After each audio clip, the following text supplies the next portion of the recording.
ರಜತ್ ಕನ್ನಡದಲ್ಲಿ ತುಂಬಾ ಇದೆ ಸರ್ ಮಾತಾಡೋಕ್ಕೆ.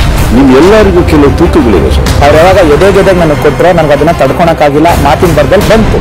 ಫೈನಲ್ ಆಗಿ ಬುಡ ಎಲ್ಲಿಂದ ಸ್ಟಾರ್ಟ್ ಆಯ್ತು ಅಂದ್ರೆ ರಜತ್ ಅವರೇ, ನನಗೆ ಕೋಪ ಬಂದಾಗೆಲ್ಲ ಇಂಥದ್ದೇ ನನ್ನ ಬಾಯಿಂದ ಬರೋದು ಅಂತೀವಿ. ಈಗ ಅದನ್ನೇ ವಾಪಸ್ ರಿಪೀಟ್ ಮಾಡಿ ನನ್ನ ಮುಂದೆ ಏನು ಹೇಳಿದ್ರು ಹೇಳಿ, ಯಾಕೆ ಅದನ್ನ ಈಗ ಹೇಳಕ್ಕಾಗ್ತಾ ಇಲ್ಲ? ಇನ್ನೊಂದ್ಸತ ತಪ್ಪನ್ನ ರಿಪೀಟ್ ಮಾಡಿ. ನೆಕ್ಸ್ಟ್ ಟೈಮ್ ನನ್ನ ಬಾಗ್ಲಿದೆ ಹೊರಗಡೆ ಹೋಗಕ್ಕೆ. ವಾರದ ಕತೆ ಕಿಚ್ಚನ ಜೊತೆ ಇಂದು ರಾತ್ರಿ 9 ಗಂಟೆಗೆ. ರಜತ್ ಕನ್ನಡದಲ್ಲಿ ತುಂಬಾ ಇದೆ ಸರ್ ಮಾತಾಡೋಕ್ಕೆ. ನಿಮ್ಗೆಲ್ಲರಿಗೂ ಕೆಲವು ತೂಕುಗಳಿವೆ ಸರ್. ಅವ್ರು ಯಾವಾಗ ಎದೆಗೆದಾಗ ನನಗೆ ಕೊಟ್ಟರೆ ನನಗೆ ಅದನ್ನ ತಡ್ಕೊಳಕ್ಕಾಗಿಲ್ಲ, ಮಾತಿನ ಬರ್ದಲ್ಲಿ ಬಂತು. ಫೈನಲ್ ಆಗಿ ಬುಡ ಎಲ್ಲಿಂದ ಸ್ಟಾರ್ಟ್ ಆಯ್ತು ಅಂದ್ರೆ ರಜತ್ ಅವರೇ, ನನಗೆ ಕೋಪ ಬಂದಾಗೆಲ್ಲ ಇಂಥದ್ದೇ ನನ್ನ ಬಾಯಿಂದ ಬರೋದು ಅಂತೀವಿ.